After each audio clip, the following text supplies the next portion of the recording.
नारायण नारायण। आज हम पढ़ रहे हैं केवट, राम राज्य का प्रथम नागरिक, अष्टम प्रवचन। श्री रामः शरणं मम। भगवान श्री राघवेंद्र की असीम अनुकंपा से यह पावन अनुष्ठान संपन्न होने जा रहा है। बिरला अकादमी ऑफ आर्ट एंड कल्चर के पवित्र संकल्प से यह आयोजन कई वर्षों से होता आ रहा है। इसके मूल में श्री बसंत कुमार जी बिरला और श्रद्धामयी श्रीमती सौभाग्यवती सरला जी बिरला का पवित्र संकल्प, इनकी मानस के प्रति और भगवान के प्रति महान आस्था जो प्रतिवर्ष वर्धमान होते जा रही है, उसका यह प्रतिफल है। इसके लिए मैं उन्हें साधुवाद देता हूँ, मंगल कामना प्रकट करता हूँ और इस अवसर पर मैं उनके आदरणीय पिताश्री का स्मरण कर रहा हूँ, जो इस वर्ष तो यहाँ नहीं आए हैं, पर अगले वर्ष यहाँ आने का उन्होंने वचन दिया है। वे 90वें वर्ष में प्रवेश कर रहे हैं और उन्होंने जो परंपरा निर्मित की है वही प्रतिफलित हो रही है, श्री बसंत कुमार जी और श्रीमती सरला जी बिरला के रूप में। यद्यपि मुझसे 1-2 दिन पूर्व उन्होंने यही कहा कि जैसी श्रद्धा इन दोनों में है वैसी श्रद्धा मुझ में नहीं है। इससे उनकी विनम्रता के साथ साथ अगर हम ठीक ठीक दूसरे रूप में देखें तो यूँ कह सकते हैं कि वृक्ष की अपेक्षा यदि फल में मिठास अधिक हो तो उसे अस्वाभाविक नहीं कहा जा सकता है। और मुझे विश्वास है कि उसी परंपरा का श्री आदित्य विक्रम जी भी आगे बढ़ावेंगे और इस प्रकार के मंगलमय अनुष्ठानों के द्वारा निरंतर समाज का कल्याण होता रहेगा। श्री बाबूलाल भाई बियाणी के अथक सेवा भाव, प्रेम और लगन से इस आयोजन के संपन्नता की समग्रता में सहायता मिलती है। इस प्रसंग में मैं उनका भी स्मरण करता हूँ और अब मैं दृष्टि उठा करके देखता हूँ तो इतने परिचित और इतने स्मरण करने योग्य नाम सामने आते हैं कि मैं संकोच में गड़ जाता हूँ। तो उन सब के प्रति और आप सब के प्रति, जिनके नाम से मैं परिचित नहीं हूँ पर जिनकी उमड़ती हुई श्रद्धा भावना हमारे अंतःकरण को प्रेरित करती है। सत्य तो यह है कि केवट प्रसंग की चर्चा जब चलती है, इस वर्ष यहाँ भी चली है, तो केवट प्रसंग मेरे प्रिय प्रसंगों में से है।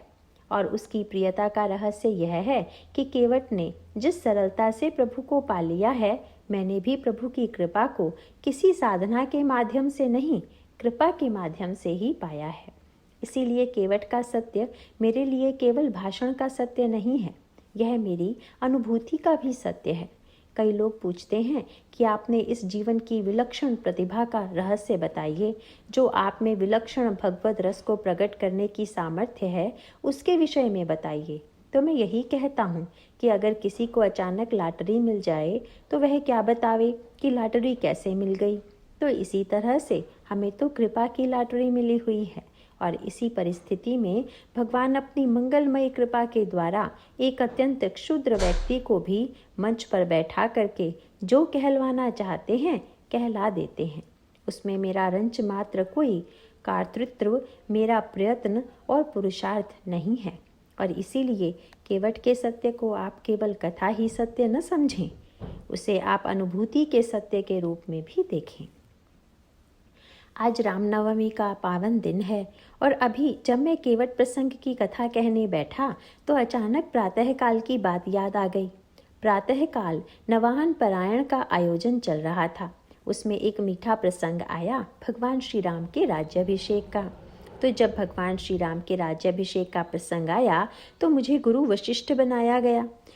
तो आज जब मैं सवेरे गुरु वशिष्ठ बना और शाम को केवट बन रहा हूँ तो यह बात बड़ी विचित्र सी प्रतीत होती है, बड़ी विरोधाभासी सी प्रतीत होती है। लेकिन भाई यही तो विशेष आनंद है। राम कथा का आनंद ही यही है कि भले ही उस युग में हम और आप न रहे हों, पर उस युग में जो पात्र थे वे अपनी सीमा में थे। पर आज के युग में हमारे आपके लिए बड़ी सरलता हो गई। सवेरे राज्याभिषेक हुआ और दोपहर को भगवान का जन्मोत्सव हुआ। सारा क्रम ही बदल गया। पहले जन्म और बाद में राज्याभिषेक कि पहले राज्याभिषेक और बाद में जन्म।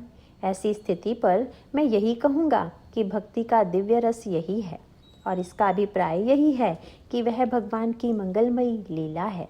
और भगवान की मंगलमयी लीला में भक्तों को इतनी स्वतंत्रता है और भगवान को इतनी परतंत्रता है। वैसे ईश्वर स्वतंत्र है और जीव परतंत्र है।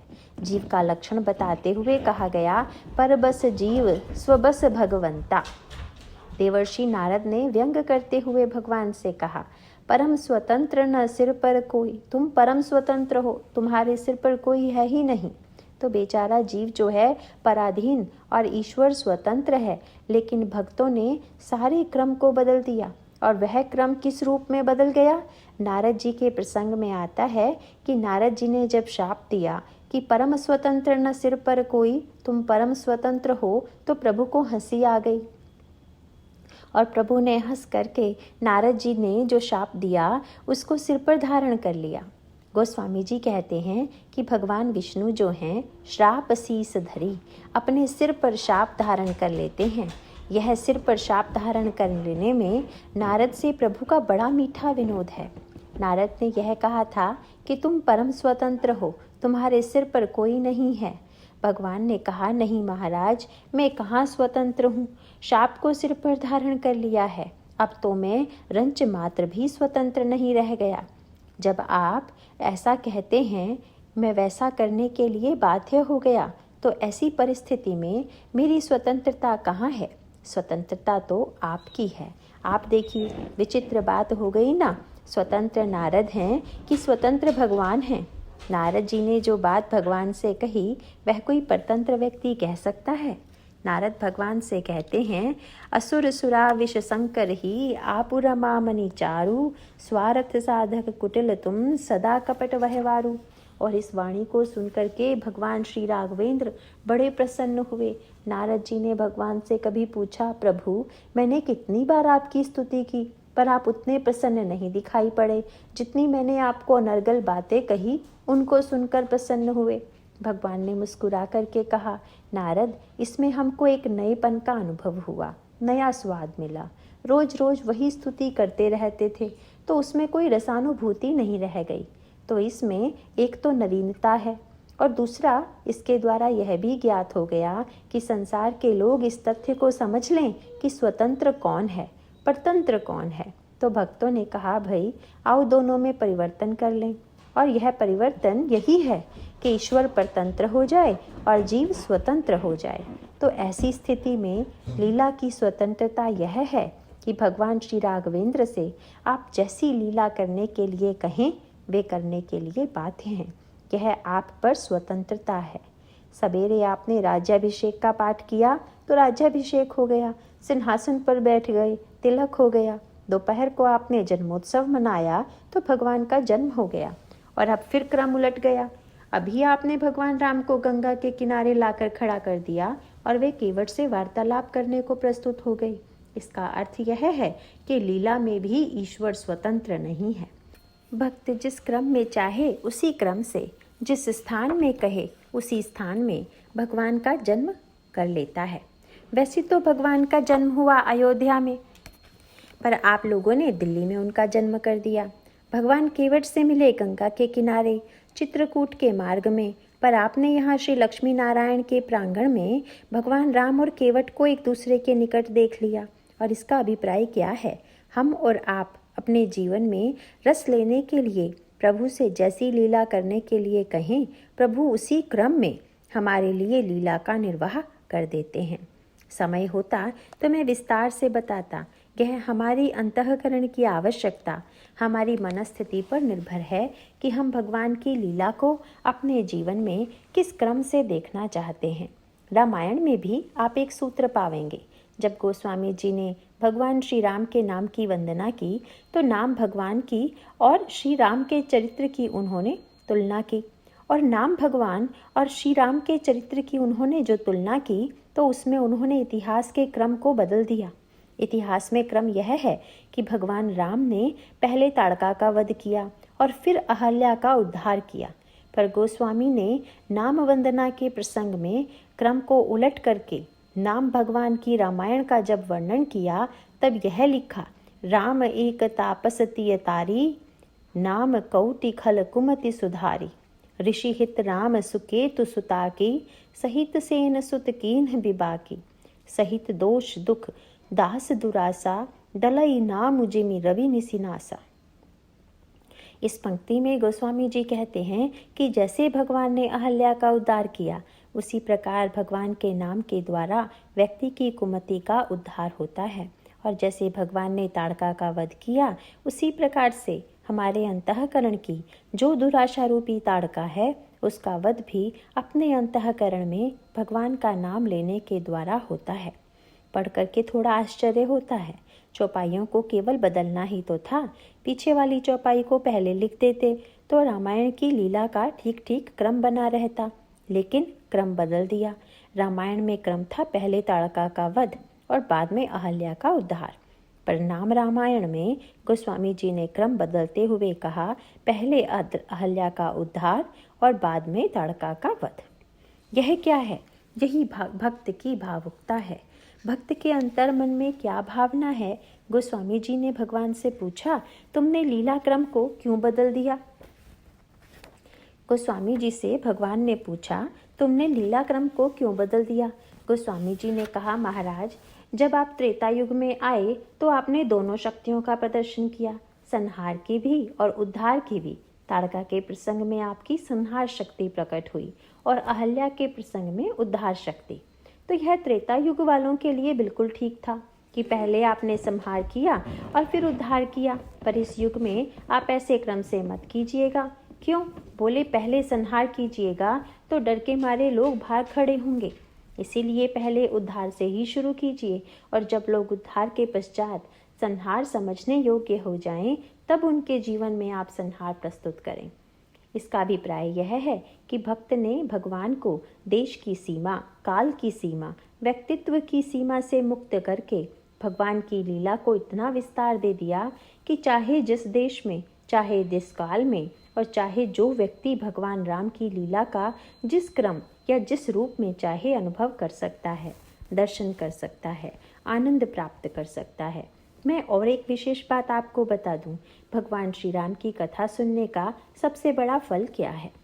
भगवान राम की कथा सुनने का सबसे बड़ा फल यह है कि इस वर्ष मैं सीता पंचमी के दिन अयोध्या में था। वहाँ यह प्रश्न उठाया गया कि विवाह तो इतने वर्षों पहले हुआ था, फिर वह विवाह प्रतिवर्ष किया जाता है, इसका तात्पर्य क्या है? तो मैंने कहा कि भाई, भक्त बड़े चतुर हैं। जब वे भगवान राम और श्री सीता जी के विवाह का प्रसंग पढ़ते हैं, सुनते हैं, तो उनको एक ही कमी लगती है और उसी कमी को पूरा करने के लिए वे बार बार भगवान श्री राम के विवाह की लीला करते हैं। क्या? तो मैंने कहा, भक्त जब यह पढ़ता है कि जब विवाह हुआ तो महाराज जनक ने कन्यादान दिया और भगवान राम ने कन्यादान ग्रहण किया, महाराज दशरथ ने आनंद मनाया, मंडप में अयोध्या के लोग बैठे हुए थे, तो भक्त के मन में एक कसक आती है। क्या? कि इस विवाह के मंडप में सभी लोग थे, पर मैं तो नहीं था ना, इसीलिए चलो हम भी भगवान का विवाह करेंगे और उस मंडप में हम भी रहेंगे। सवेरे मैं वशिष्ठ बन गया था। वशिष्ठ बनने का भी एक आनंद है, क्योंकि वह पंक्ति आती है, प्रथम तिलक वशिष्ठ मुनि कीन्हा। गुरु वशिष्ठ ने सबसे पहले भगवान राम को तिलक किया, तो मैं कहूँगा कि प्रथम तिलक करना हो तो वशिष्ठ मुनि बनिए और चरण पखारना हो तो केवट बन जाइए। दोनों में अपना अपना आनंद है। तिलक करने में भी सौभाग्य है, तिलक करने में भी भगवान श्री राम के सानिध्य का, स्पर्श का सौभाग्य है, और भगवान श्री राम के चरण पखारने में भी। पर अगर गुरु वशिष्ठ और केवट की तुलना ही करनी हो तो मैं कहूँगा कि केवट ने जिसे सरलता से पा लिया, गुरु वशिष्ठ ने नहीं पाया। गुरु वशिष्ठ तो उसको पाने के लिए इतने व्यग्र थे कि जब भगवान राम का राज्याभिषेक हो चुका तो एक दिन एकांत में गुरु वशिष्ठ भगवान राम से मिलने आए। भगवान राम ने उठ करके स्वागत किया और आदर से सिंहासन पर बैठा करके उनकी पूजा की, उनका चरण धो करके चरणोदक लिया और पूरी तरह से पूजा करने के पश्चात फिर हाथ जोड़ करके खड़े हो गए। कहने लगे, गुरुदेव आपने बड़ा कष्ट किया, आज्ञा दीजिए मैं क्या सेवा करूं? तो गुरु वशिष्ठ ने कहा कि पहला कार्य तो यह करो कि यहाँ जितने लोग उपस्थित हैं उनसे कह दो कि वे बाहर चले जाएं। सब बाहर चले गए। बोले, अब एकांत में तुम्हारी मेरी बात होगी। क्या? गुरु वशिष्ठ ने मुस्कुरा करके कहा कि राम, सचमुच तुम्हारी लीला धन्य है। क्या?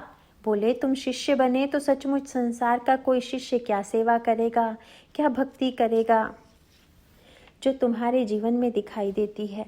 इससे लगता है कि लीला में जैसा तुमने अपने आप को शिष्य के रूप में प्रस्तुत किया वैसा कोई कर नहीं सकता। इस पर भगवान राम संकोच में पड़ गए, पर गुरु वशिष्ठ ने कहा, संकोच में गड़ने की कोई आवश्यकता नहीं है। मैं तुम्हारी प्रशंसा करने नहीं आया हूँ, अपनी प्रशंसा करने आया हूँ। क्या बोले, तुम्हारा नाटक तो अच्छा है, पर मेरा नाटक तो तुमसे भी अच्छा है। शिष्य बन करके तुमने मेरी पूजा की, मेरा चरणोदक लिया, यह तो तुम्हारे शिष्यत्व का ठीक ठीक परिचायक है। लेकिन यह पहचानते हुए कि तुम साक्षात भगवान हो, मैं अपना चरणोदक पिलाता रहा। इस मेरे साहस की कल्पना करो कि मैं अपने नाटक में कितना पक्का था। कि नहीं भाई, जब मैं गुरु बना हुआ हूँ तो अगर शिष्य के रूप में भगवान भी हों तो उनसे भी पूजा स्वीकार करना चाहिए। तो उन्होंने कहा, अगर हमारे अभिनय की तुलना की जाए तो तुम्हारे अभिनय से मेरा अभिनय कितना अच्छा है। प्रभु तो मुस्कुराए, हमारे प्रभु तो उससे शिष्य भाव में हैं। तो वशिष्ठ जी ने कहा, देखो, नाटक का एक नियम है। जब नाटक में कोई अभिनेता बढ़िया अभिनय करके दिखाता है तो नाटक का जो सूत्रधार है वह उसे पुरस्कार देता है उस प्रस्तुतिकरण के लिए। उसी प्रकार से जो इस विश्व रंगमंच पर नाटक खेला गया उसके सूत्रधार तो तुम ही हो। ईश्वर ही तो संसार को चला रहा है, नचा रहा है, और तुम्हारे इस संचालन में विश्व के रंगमंच पर प्रकट होकर के मैंने एक अभिनय किया, और मेरा अभिनय यदि इतना अच्छा है तो तुम्हें चाहिए कि तुम उसके बदले में मुझे पुरस्कार दो। भगवान फिर नहीं बोले तो कहने लगे, देखो भाई, अब पर्दा गिरा हुआ है, नाटक मंच पर ही ठीक रहता है। पर्दा गिर जाए तो वह नाटक नहीं चलना चाहिए। अब यहाँ पर कोई दर्शक नहीं है, केवल हम और आप हैं। और तब शब्द उन्होंने क्या सुंदर कहा। गुरु वशिष्ठ क्या शब्द कहते हैं, वही जो शब्द केवट ने गंगा के तट पर कहा था। इस समय गुरुजी भी वही शब्द भगवान राम से कहते हैं। केवट कहता है, नाथ आज मैं काह न पावा। नाथ आज मैंने क्या नहीं पा लिया। गुरु वशिष्ठ ने भी हाथ जोड़कर प्रभु के सामने और यही शब्द कहा, नाथ एक बर मांगऊँ राम कृपा करी देहूँ। मैं एक वरदान मांगता हूँ, आप कृपा करके दें। वही कृपा का सूत्र। बड़े महत्व की बात है यह। भगवान की प्राप्ति साधना से होती है या कृपा से होती है? कृपा से ईश्वर की प्राप्ति होती है, साधना से नहीं। भाषण को सुनकर कृपा करके आप लोग साधना का परित्याग नहीं कर देंगे, उसका यह तात्पर्य नहीं है। इसका तात्पर्य केवल इतना मात्र है कि साधना कीजिए, पर साधना के अभिमान का परित्याग कीजिए। यह मान करके चलिए कि अगर साधना से ही ईश्वर मिलते तो जो निस्साधन हैं उन्हें किस प्रकार मिलते। आप देख लीजिए, भगवान राम का चरण मिला केवट को। भगवान राम का चरण पाने वाले एक और चतुर व्यक्ति रामायण में निकले, जो पद में तो भगवान राम से बड़े थे, लेकिन चतुराई से उन्होंने भगवान राम से ऐसा नाता जोड़ा कि भगवान श्री राम का चरण उन्हें प्राप्त हो गया। वे राजर्षि जनक हैं, जिन्होंने सीता जी के पिता होने का सौभाग्य मिला। तो महाराज जनक की विलक्षणता यह है कि सचमुच उन्हें चरण प्रक्षालन का सौभाग्य मिला, क्योंकि उन्होंने श्वशुर और जमाता का नाता जोड़ा। यह एक विचित्र नाता है, जिसमें श्वशुर बड़ा होता हुआ भी जमाता के चरणों को धोता है, पखारता है। किसी ने पूछा तो गोस्वामी जी ने कह दिया कि जब भगवान राम ने जनक जी की ओर देखा तो उन्हें लगा कि ये तो तीनों से चतुर निकले। क्यों? बोले, पितु कौशिक वशिष्ठ सम जाने, महाराज दशरथ, गुरु वशिष्ठ और विश्वामित्र। और इसका अभिप्राय क्या कि तीनों कर्मयोगी, भक्ति योगी और ज्ञान योगी हैं, और तीनों भगवान का चरण चाहते हैं। महाराज दशरथ भी मनु के रूप में कहते हैं, सुत विषयिक तब पद रति होऊं, पुत्र के रूप में मैं तुम्हारे चरणों से प्रेम करूं। विश्वामित्र भी कहते हैं, एहू मिस देखऊं पद जाई। और गुरु वशिष्ठ को तो आप सुन ही रहे हैं कि भगवान श्री राम से मांगते हैं कि आप कृपा करके चरणों को दीजिए। लेकिन भगवान राम को सोच करके आनंद आता है कि तीनों की समस्या यह है कि तीनों ने ऐसा नाता जोड़ा है कि जिनसे मैं चरण धुलाने की धृष्टता तो कभी कर ही नहीं सकता। पिता का पुत्र के चरणों में प्रेम हो, यह भी युक्ति संगत नहीं है। पर जनक ऐसे चतुर निकले कि वैसा नाता तो गुरुजनों का, पर भगवान का चरण मिल गया। तो भगवान का चरण प्रक्षालन करने वाले महाराज जनक हैं एक और गंगा के किनारे भगवान राम का चरण धोने वाला केवट है दूसरी ओर। जब दोनों में आप तुलना करके देखिए कोई साम्य है। जनक जी का प्रसंग पढ़ें तो महाराज जनक ने मणिमय स्वर्णमय मंडप का निर्माण किया। यह बड़े महत्व की बात है। शबरी के बेर भगवान राम को मीठे लगे थे, तो आप लोग यह भूल मत कीजिएगा कि आप तो स्वयं अंगूर खाइए और भगवान को बेर का ही भोग लगाइए कि भगवान आपने तो शबरी के बेर ही पसंद किए थे, इसीलिए मैं बेर ही खिलाऊंगा। शबरी के बेर प्रिय हैं, पर आपकी जो क्षमता है साधना माने।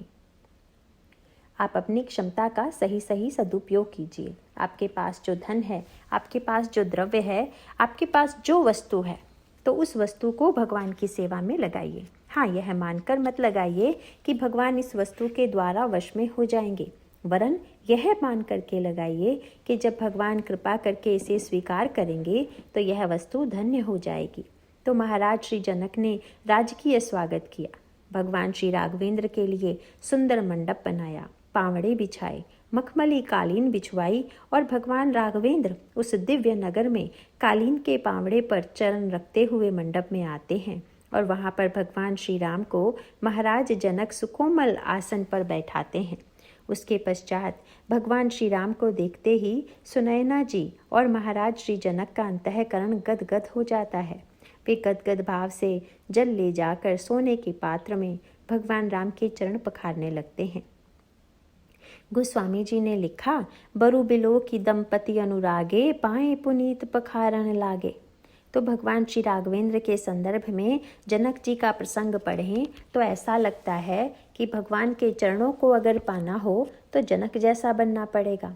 जनक जैसा स्वर्णमय मणिमय मंडप चाहिए, जनक जैसी कालीन चाहिए, जनक जैसी सोने की थाल चाहिए, जनक जैसा ज्ञान चाहिए, जनक जैसा कर्मयोगी चाहिए, तब कहीं भगवान के चरणों को प्रक्षालन करने का दिव्य सौभाग्य प्राप्त होगा। लेकिन गोस्वामी जी ने केवट प्रसंग के द्वारा सारी बातों को काट दिया। उन्होंने कहा, अगर जाति के आधार पर भगवान मिलते तो जनक को मिलते, केवट को नहीं मिलते। जनक उच्च वर्ण के थे और केवट अस्पृश्य वर्ण का था। अगर पांडित्य से मिलते तो जनक महान पंडित थे और केवट तो ऐसी अटपटी भाषा बोलता है कि कुछ क्षणों के लिए जनक नंदिनी और श्री लक्ष्मण को भी बुरा लगता है। और एक ओर भगवान राघवेंद्र के चरण पखारे जा रहे हैं सोने के पात्र में और दूसरी ओर काठ के कठौते में। मानो भगवान ने यह आश्वासन दे दिया कि आपके पास जो है, सोने का बर्तन है तो सोने का लाइए, काष्ठ का पात्र है तो काष्ठ का पात्र लाइए। उच्च वर्ण के हैं तो अपने वर्ण अभिमान को छोड़ करके भक्ति कीजिए और सेवा वर्ग के हैं तो सेवा के द्वारा सौभाग्य प्राप्त कीजिए।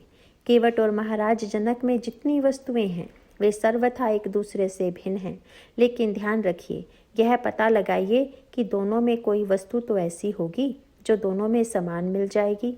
सारी वस्तुएं अलग अलग हैं, जाति नहीं, ज्ञान नहीं, ऐश्वर्य नहीं, पात्र नहीं, लेकिन एक शब्द गोस्वामी जी ने कहा, जो शब्द केवट के लिए कहा वही महाराज जनक के लिए, और वह क्या है? बोले, बरु बिलो की दंपति अनुरागे पाए पुनीत पखारन लागे। भगवान श्री राघवेंद्र को देखकर महाराज श्री जनक अनुराग रस में डूब गए और अनुराग भरे हृदय से भगवान के चरण पखारने लगे। और गोस्वामी जी ने जब केवट का वर्णन किया तो उन्होंने कहा कि केवट चाहे धन में महाराज जनक से पीछे हो, चाहे ज्ञान में पीछे हो, चाहे जाति में पीछे हो, लेकिन इस वस्तु में महाराज श्री जनक से पीछे नहीं है। और भगवान श्री राम ने कहा, बेकियानु जल पाए पखारू, होत विलंबु तारहु पारू। तो केवट राम रजाय सुपावा, पानी कठवता भरी ले आवा। और चरण धो रहा है तो उसकी दशा वही है जो श्री जनक जी की है, और शब्द भी तुलसीदास ने वही लिखा, अति आनंद उमगी अनुरागा।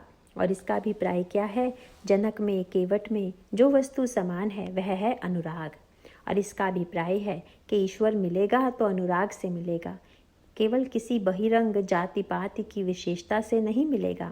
यह अनुराग का जो साम्य है, इस दृष्टि से और भी इसके सांकेतिक तत्व हैं। यह श्रद्धा का जो मार्ग है, दुर्लभता का मार्ग है। श्रद्धा जो होती है दुर्लभता में होती है और प्रेम जो होता है सुलभता में होता है। ईश्वर में कुछ लोगों की श्रद्धा है और कुछ लोगों का ईश्वर से प्रेम है। तो श्रद्धा के मार्ग का सांकेतिक अभिप्राय है कि पार्वती मूर्तिमती श्रद्धा है। उन्होंने बड़ी कठिन तपस्या से भगवान शंकर को प्राप्त किया। तो इसका अभिप्राय क्या हुआ? बड़ा आश्चर्य होता है। क्या पार्वती बिना तपस्या के द्वारा भगवान शंकर को प्राप्त नहीं कर सकती थी? इसके पीछे एक मनोविज्ञान है।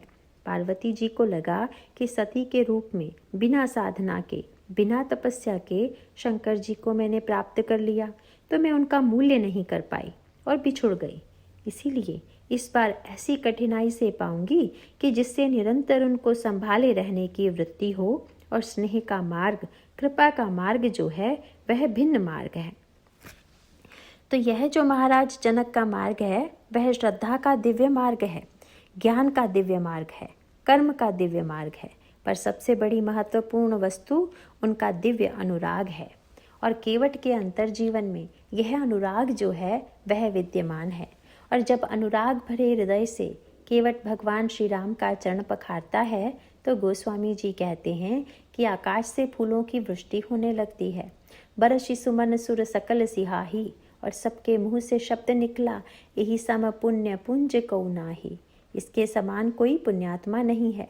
देवताओं से पूछ दिया गया, कल तो इसे आप पापी कहते थे, आज पुण्यात्मा कैसे हो गया? तो उन्होंने यही कहा कि भाई, फल को देख करके वृक्ष का अनुमान होता है। भगवत प्राप्ति का फल मिल गया तो अब कैसे कहें कि इसमें पुण्य नहीं है, क्योंकि सारे पुण्यों का परम फल तो ईश्वर की प्राप्ति ही है। और सचमुच केवट ने बड़ी सरलता से प्राप्त कर लिया। व्यग्र हैं भगवान स्वयं चरण देने के लिए, चरण धुलाने के लिए, पार जाने के लिए नहीं, क्योंकि यदि पार जाना होता तो विराट रूप बनाते और एक पग उधर ले जाते और एक पग इधर। लेकिन जब भगवान कहते हैं, केवट तुम जरा जल्दी कर दो, जल ले आकर के मेरा चरण धो दो, मुझे पार उतार दो, तो केवट को लगा कि मानो मित्रों, हमने तो प्रभु का मर्म जान लिया। आप लोग भी जान लीजिए कि जितना हम लोग उनको पाने के लिए बेचैन हैं, उससे अधिक वे हमें पाने के लिए बेचैन हैं। जीव भगवान से जितना प्रेम करता है, भगवान उससे अधिक प्रेम जीव से करते हैं। वे व्यग्र हैं जीव पर कृपा करने के लिए। अगर उस कृपा की अनुभूति नहीं हो पाती है तो उसका कारण कहीं ना कहीं हमारे अंतःकरण का अवरोध है। इसीलिए गुरु वशिष्ठ वही नाथ शब्द, वही कृपा का प्रयोग करते हैं। गुरु वशिष्ठ ने इतनी तपस्या की है, त्याग किया है। गुरु वशिष्ठ पहले पुरोहित धर्म नहीं स्वीकार कर रहे थे, क्योंकि उसमें दान स्वीकार करना पड़ता है। इसीलिए ऋषियों में इसे उच्च कोटि की स्थिति नहीं मानी जाती है। लेकिन ब्रह्मा ने तुरंत वशिष्ठ से कहा, पुरोहित बन जाओ। वशिष्ठ जी ने कहा, महाराज आप पुरोहित बन करके दान लेने के लिए कहते हो? तो ब्रह्मा जी ने बड़ी बढ़िया बात कही। ब्रह्मा जी ने हंस करके कहा, यह तो बताओ, जो इतनी त्याग और तपस्या कर रहे हो वह किस लिए कर रहे हो? बोले, भगवान को पाने के लिए। तो ब्रह्मा बोले कि इसी वंश में भगवान जन्म लेने वाले हैं और दान लेने वाले को ही मिलेंगे, तो बोलो त्याग करोगे कि दान लोगे? तो वशिष्ठ जी बोले, महाराज तब तो दान ही लेंगे। अगर नीचे उतरने से भगवान मिले तो नीचे उतरना ही ठीक है। इसीलिए गुरु वशिष्ठ इतनी तपस्या और साधना के बाद भी भगवान से याचना करते हैं और याचना करते हुए कहते हैं, नाथ एक वर मांगऊं और कैसे दो? मेरी तपस्या और मेरे गुरुत्व से नहीं, बल्कि राम कृपा करी देहूं। बोले, जन्म जन्म प्रभु पद कमल, कब हु घटाई न जनी नेहु। जन्म जन्मांतर में भी मेरा प्रेम जो है वह आपके चरणों में कभी कम न हो। प्रभु ने आश्चर्य से देखा, गुरुजी आपको भी जन्म होगा क्या, जो आप जन्म जन्म की मांग कर रहे हैं? गुरु वशिष्ठ ने कहा, अवश्य होगा। बोले, भाई जो पाप से मुक्त होता है उसका जन्म नहीं होता है। अगर मुझसे कोई भूल होगी तो जन्म होगा कि नहीं? बोले, मैंने तो सबसे बड़ा अपराध किया है, चरण धुला करके। तब तो इसके पश्चात मेरा जन्म होना ही चाहिए, पर यह अपराध मैंने जानबूझ करके किया है, क्योंकि अगर मैं भी केवट होता तो ये चरण मुझे सरलता से मिल जाते। वर्षों से निरंतर तुम्हें देख रहा हूँ, पर आज भी ये चरण उतने ही दूर हैं, उतने ही दुर्लभ हैं।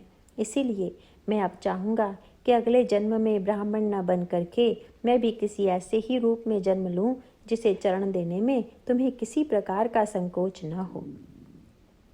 गुरु वशिष्ठ का वाक्य सुनकर भी प्रभु अपने नाटक में पक्के रहे, हाँ या नहीं कुछ नहीं बोले। पर गोस्वामी जी ने लिखा कि गुरु वशिष्ठ की वाणी भगवान श्री राम को बड़ी प्रिय प्रतीत हुई। तो भाई सत्य यह है कि हम लोग बड़े सौभाग्यशाली हैं। आज रामनवमी के दिन नवाहन पाठ में राज्याभिषेक, सायंकाल को केवट और केवट के द्वारा साक्षात भगवान को पार उतारने की लीला। आपको और हमें जो बनना पसंद हो बने और जब चाहे बदल लें, जिस रूप में आनंद लेना चाहें लें। आप अयोध्यावासी हैं, अयोध्या का आनंद लीजिए। आप जनकपुर वासी हैं, जनकपुर का आनंद लीजिए। चित्रकूट में भगवान जाएं तो वनवासी कोल किरात बन जाइए, पर कुछ ना कुछ बनिए ज़रूर। राम कथा का मुख्य उद्देश्य यह है कि भगवान राम हमारे व्यक्तित्व में, हमारे जीवन में हों और हम राममय हों। श्री राम के साथ हमारा जीवन जुड़ जाए, और जब श्री राम के साथ हमारा जीवन जुड़ता है तो हमारा जीवन धन्य हो जाता है, परिपूर्ण हो जाता है। इन शुभ कामनाओं के साथ कि हमारे जीवन में यह केवट प्रसंग साधना और समृद्धि के साथ साथ निरंतर विनम्रता की भावना और कृपा की स्मृति कराता रहे। मैं भगवान के चरणों में प्रार्थना करता हुआ इस प्रसंग को समाप्त करता हूँ। जासु नाम भव भेषज हरण घोर त्रयसूल, सो कृपालु मोहितो पर सदा रहो अनुकूल। बोलिए सियावर रामचंद्र की जय।